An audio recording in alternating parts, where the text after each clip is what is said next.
confirmer, se conformer, ce qui n'est pas tout à fait le cas présentement. Le surtourisme, qu'on appelle nous, ou le tourisme de masse. Au cours des dernières années, le Vieux-Québec est devenu de plus en plus populaire comme attrait touristique. Premier port de croisière en Amérique du Nord, troisième au monde. Les gens du port s'en vendent, puis tout le monde semble bien content de ça. Par contre, en période de haute saison, fin juin à la mi-octobre, le défi devient de plus en plus grand pour maintenir un équilibre entre les citoyens, la ville, pour protéger le site. Donc, le plan de conservation devrait tenir compte de ce phénomène, qui est nouveau depuis, disons, 10 ans, et qui afflige beaucoup d'autres villes que seulement la ville de Québec. Maintien d'une population de résidents. La population de résidents va en diminuant. Un site comme le nôtre risque de devenir un simple théâtre touristique. Donc, le plan de conservation devrait tenir compte de ce phénomène et harmoniser une stratégie avec les autorités municipales. Parce que de ce temps-ci, depuis 7-8 ans, c'est let's go, on développe le commerce, l'attrait touristique, etc. Mais nous qui y vivons, on voit l'impact que ça a. Équilibre entre circulation automobile, véhicules commerciaux, qui assurent les services de livraison, autobus touristiques, cyclistes et piétons. Avec les nouvelles réalités, le plan de conservation devrait établir des normes afin de protéger la trame des rues, ruelles, trottoirs et passages piétonniers, tout en intégrant ces usages. C'est un élément qui devrait être traité là-dedans. Établir également des normes visant à équilibrer les espaces de stationnement pour les nouveaux projets d'immeubles. La Ville propose, mais ça, c'est pas nécessairement mauvais, que tout nouveau stationnement est en souterrain sur les immeubles. Mais ça l'amène, lorsqu'un projet est présenté, ils vont dire que ça va nous coûter très cher creuser 2 étages de stationnement, donc ça prend plus d'étages. Le cas du site de Mécoulian en est un bel exemple. Coût des travaux, hausse des montants de subventions. Afin de satisfaire aux normes exigées lors des travaux de rénovation importantes ou de simple rénovation, les coûts des matériaux et de la main-d'œuvre vont en augmentant pour les propriétaires d'immeubles, que ce soit individuels et les syndicats de copropriété. Donc, les montants d'argent mis à la disposition de la Ville pour accorder les subventions devraient augmenter de façon importante afin de refléter la réalité économique. Sinon, on va continuer vers une certaine dégradation où ce sera les très riches qui vont acheter ça, qui auront les moyens de maintenir le bâti. En terminant, la Ville a beaucoup de pouvoir à la suite de l'adoption du projet de loi accordant un nouveau statut à la capitale. Cette délégation de pouvoir nous inquiète en regard de certains projets immobiliers, et j'en ai mentionné, le Diamant, l'Hôtel Le Capitole, l'îlot Saint-Louis de Gonzague, le monastère du Père du Sacré-Cœur et autres. Donc, la question, quels seront les moyens d'intervention du ministère pour limiter ou arrêter des projets qui affectent le paysage et la nature du Vieux-Québec? C'est un élément essentiel du plan de conservation et de sa mise en œuvre. Les plans, c'est facile à établir, c'est des mettre en œuvre. Le document ne tient pas assez compte du statut du Vieux-Québec en tant que site patrimonial de l'UNESCO, qui implique des obligations particulières de conservation établies dans une charte de statut international. Si les conditions d'acceptation de ce statut ne sont pas respectées, la Ville, éventuellement, pourrait perdre son statut privilégié.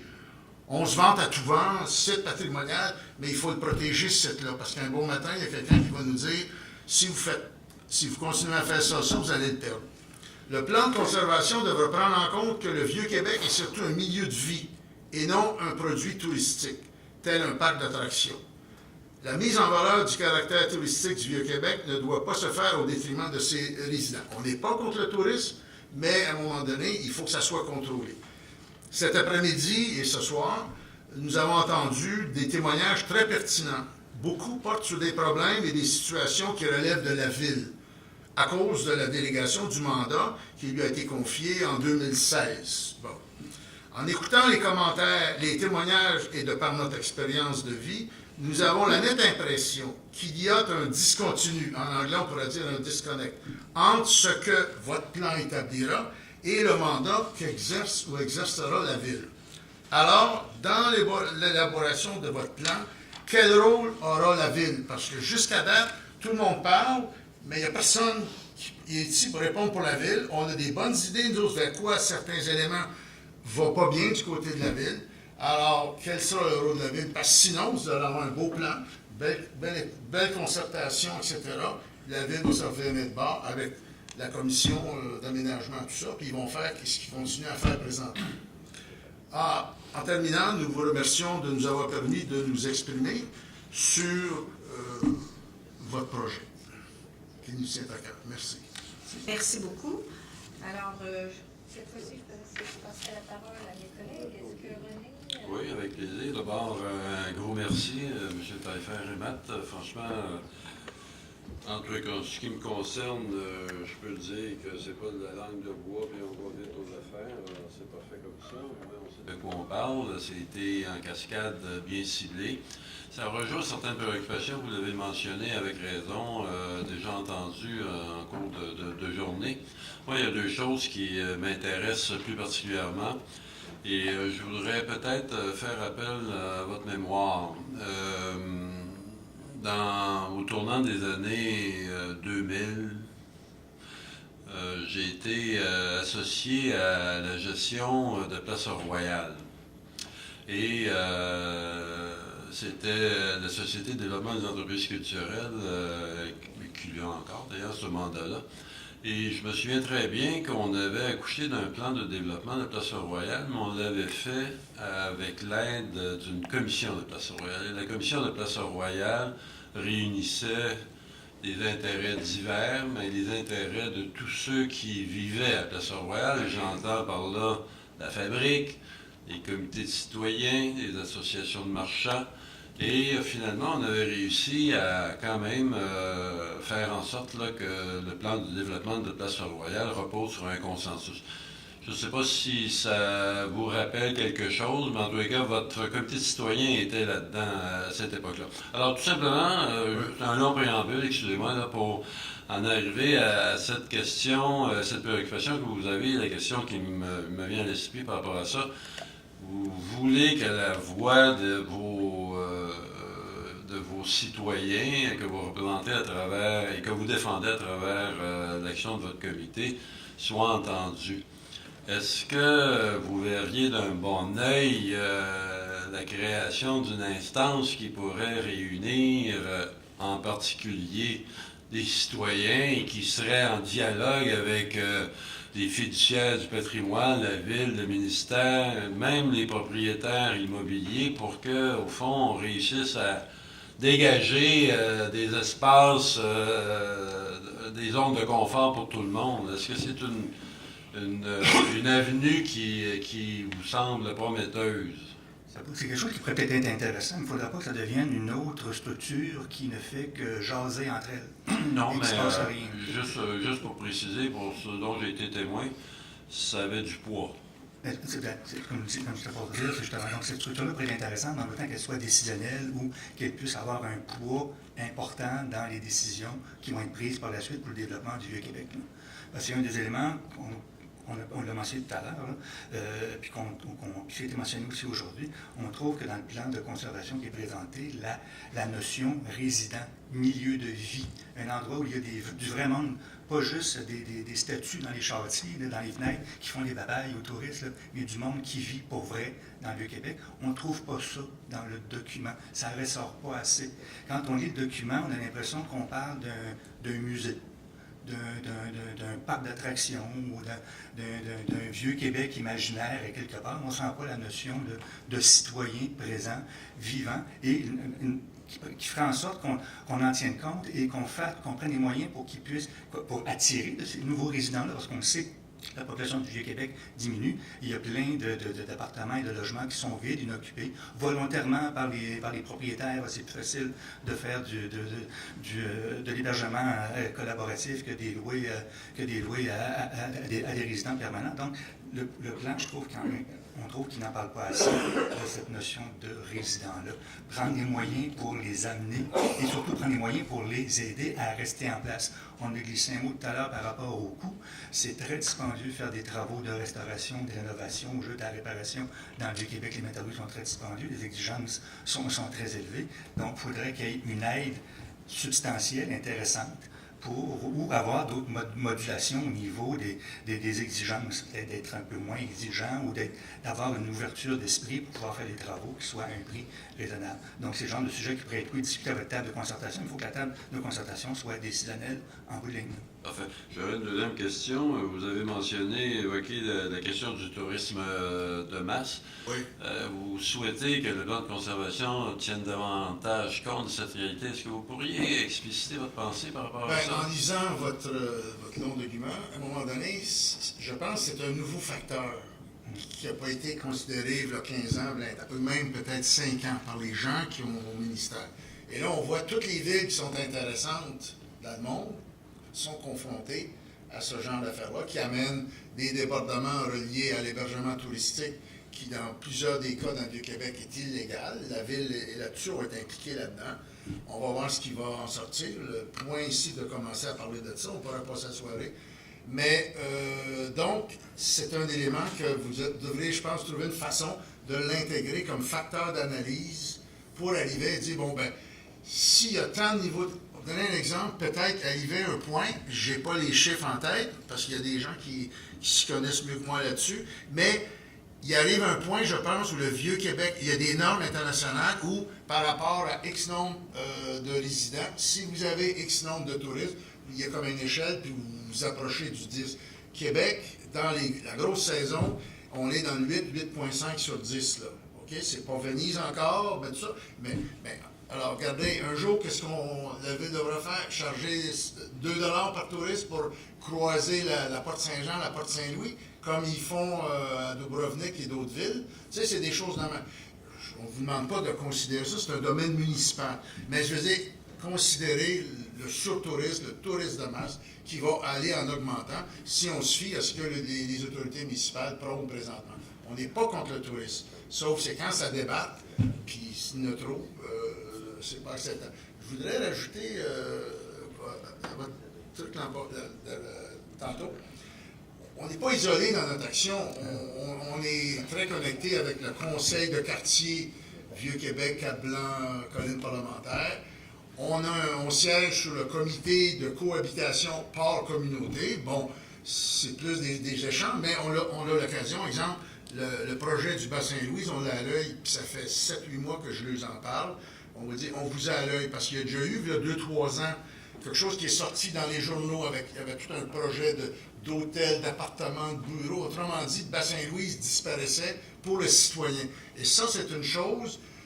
Si on regarde la carte du site de l'UNESCO, je parle de Bas-Saint-Louis, les quais là, de Saint-André, ayez l'œil là-dessus, puis pensez à ce que vous avez accès à ce que la ville ou le port ont en tête. Nous autres, là, ils ne nous disent pas tout. Là. Mais l'idée, c'est très important de suivre ça. Sans ça, pour faire le lien avec ce que M. faisait tantôt, on va perdre ce qui reste de point de vue. Là, malheureusement, le marché s'en va, c'est un autre débat. Bon, il y a l'édifice du 400e et tout ça. Ça, c'est à protéger. Bon, l'autre bord, il y a les silos, sont là, on les humine le soir. Ça, c'est une laideur avec laquelle on a appris à vivre à Québec. Hein, le soir, on voit les silos, puis bon, c'est sympa. Tu sais, il y a des choses auxquelles c'est des horreurs du passé, mais ils sont là, puis on ne peut pas commencer à dire on détruit ça. Mais du côté de la ville, pensez à ça dans votre plan de conservation, puis allez chercher les informations, parce qu'on ne les a pas de la ville, puis on ne les a pas du port. Et ça, je pense que c'est une préoccupation aussi du conseil de quartier, des hôteliers, de tout ça, parce que ça va briser encore une fois l'aspect physique du Vieux-Québec.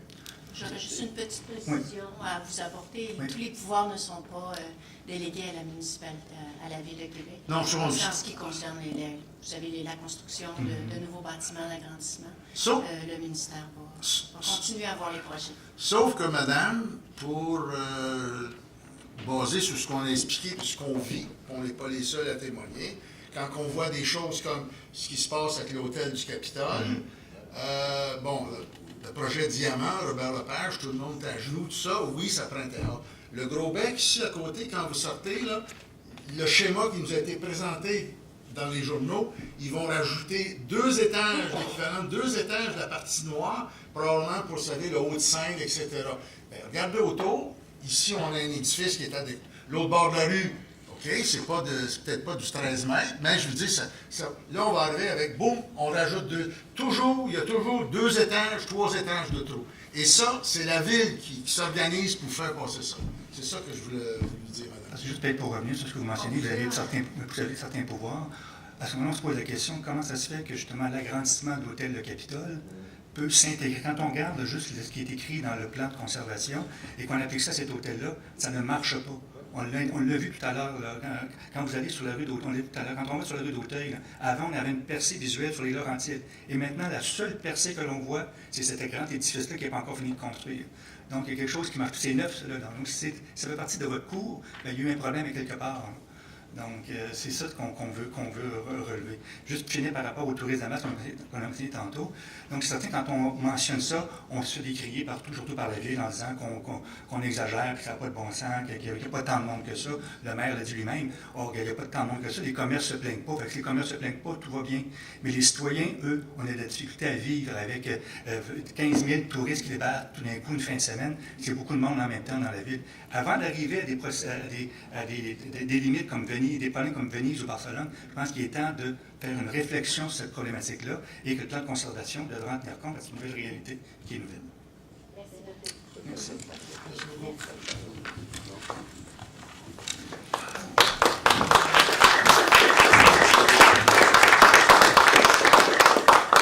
Alors, j'inviterai M. Marc Chamberlain.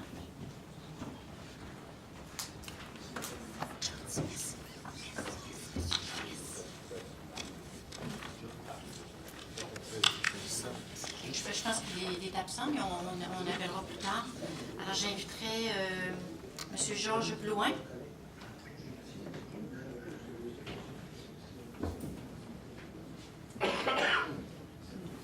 Alors, est-ce que M. François Marchand serait prêt?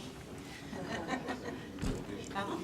Je m'excuse. M. Marchand, c'est M. Marchand. On ne vous avait pas vu. Pardonnez-nous.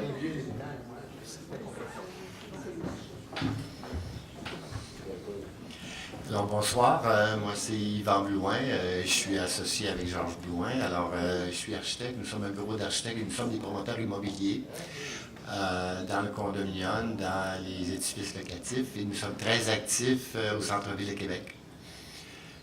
Mon intervention ici ce soir porte sur un sujet qui est parallèle à votre plan de conservation. C'est que dans la ville de Québec, nous avons le Vieux-Québec et la muraille, mais nous avons aussi le périmètre du Vieux-Québec. Endroit aussi où vous avez juridiction, on parle du ministère de la Culture. Et parler de la conservation des bâtiments, parler de leur préservation, l'intégration, l'agrandissement, tout ça, ça se traduit toujours par cette architecture-là, ça se traduit par des constructions. Et si on parle de construction, bien, il faut éventuellement les réparer, les entretenir, les agrandir ou en démolir des parties, parce que c'est un œuvre bâti. Alors, votre projet, il est bien, mais ce que je veux soulever, c'est que on se rend compte avec le temps, puis dans notre expérience aussi, que quand on veut réaliser des bâtiments centre-ville de Québec, périmètre du Vieux-Québec, on a une ville de Québec avec son service d'urbanisme qui nous demande des choses comme architecte, comme promoteur, de réaliser une architecture avec telle vision, tel genre de matériaux. Puis à côté, on a le ministère de la Culture, où on dépose le même projet. Puis non, nous, on a une autre vision. On veut faire du mimétisme, on ne veut pas que ce soit de même, on voudrait protéger ceci. Toutes sortes de commentaires qui sont aussi valables l'un et de l'autre, au niveau de la ville comme au niveau du ministère de la Culture. Mais ce qui est important, là, au lieu de penser à faire un plan de conservation, moi je dirais qu'il serait primordial de penser aussi à établir des règles du jeu très, très simples, compréhensibles, puis savoir là, c'est qui donne les ordres là, pour en arriver à avoir des projets qui sont acceptables et construisables. Des délais de plusieurs années, de se renvoyer la balle, la culture veut ça, la ville veut ça, puis les gens ne se parlent pas, puis on a des dossiers qui sont exactement comme ça. Alors, quelle est votre intention sur ce sujet-là de bien clarifier la situation, rendre les choses simples, puis savoir qui fait quoi, qui contrôle quoi, puis à qui on dépose pour arriver avec des réponses puis des solutions aux problèmes, pas aux problèmes, mais aux projets qu'on dépose pour réaliser. Quand on veut réaliser un projet, on a une idée, on a les fonds, on a les clients. C'est pas vrai que c'est 3 ans après qu'on va avoir le permis pour ce qu'on a commencé 300 ans. Le marché change beaucoup. Donc, quel est votre plan à vous? Quelles sont vos intentions à vous pour en arriver à une politique claire dans le cadre de projets qui sont aussi bien régis par la Commission d'urbanisme que par le ministère de l'Agriculture? C'est ma question. C'était votre intervention? Oui. Excellent. Alors, justement, pour peut-être relancer sur le fameux plan de conservation, est-ce que vous avez eu le temps de le consulter? Pas totalement, non, Bon, c'est ça, malheureusement. exactement, parce qu'il y a une série d'orientations qui est de 153-174, pour vous dire, il y en a quand même pas mal, qui concernent justement les nouvelles constructions. Et justement, bon, j'avais l'impression que c'était peut-être votre fils qui allait venir. J'ai bien compris, c'est votre fils, Oui. Jean-Louis? Oui. C'est ça qui, j'ai compris, est architecte. Je me suis Oui. peut-être lu les orientations sur les nouvelles constructions. Alors, c'est pour ça que je me demandais si c'était des orientations qui vous permettaient, vous, d'entreprendre un projet avec une vision claire, puisque ce sont des orientations très précises en ce qui concerne les nouvelles constructions. Donc, mais là, je comprends que vous n'avez peut-être pas eu l'occasion de le consulter. Est-ce que vous avez fait une différence entre ce qui est à l'intérieur des murs du Vieux-Québec puis ce qui est au périmètre immédiat? C'est pour l'ensemble du Vieux-Québec. Pour l'ensemble du Vieux-Québec, Oui, incluant le périmètre. Oui, oui. Parfait. Donc, à consulter, autrement dit. Et, Je m'excuse donc, parce que je n'ai pas lu tout ça. bien sûr, et on prend bonne note de votre commentaire. Est-ce que mes collègues ont des commentaires? Donc, on vous remercie infiniment. Bien, merci.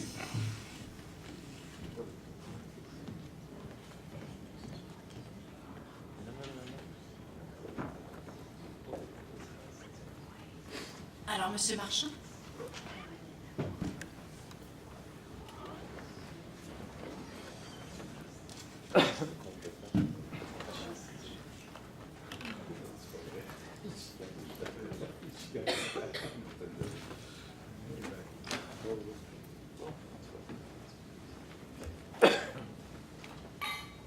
Alors, bonsoir tout le monde.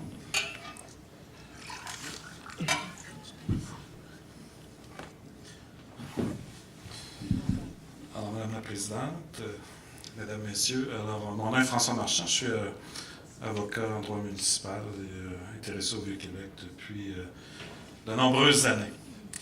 Bien, je vais partir mon résumé d'exposé par un certain nombre de constats. D'abord, la diminution de la fonction résidentielle, qui est une problématique qui ne date pas d'hier, mais simplement pour dire qu'en 2006 et 2016, la population du Vieux-Québec a perdu au-delà de 500 citoyens, passant de 5278 à 4689. C'est 10 de la population résidentielle du Vieux-Québec. C'est énorme. C'est énorme, mais c'est aussi dramatique. Il faut comprendre aussi que beaucoup de ces résidents-là, il y a beaucoup de résidents en temps partiel, très peu d'enfants. Et voilà, alors c'est une perte très importante. Deuxième constat, c'est le développement exponentiel du tourisme de masse. Depuis 1985, le tourisme a été multiplié par 4 dans le Vieux-Québec. Et pour la seule année 2018, il y a eu 200 000 croisiéristes qui ont améri ou qui sont atterris à Québec entre les mois d'août et octobre.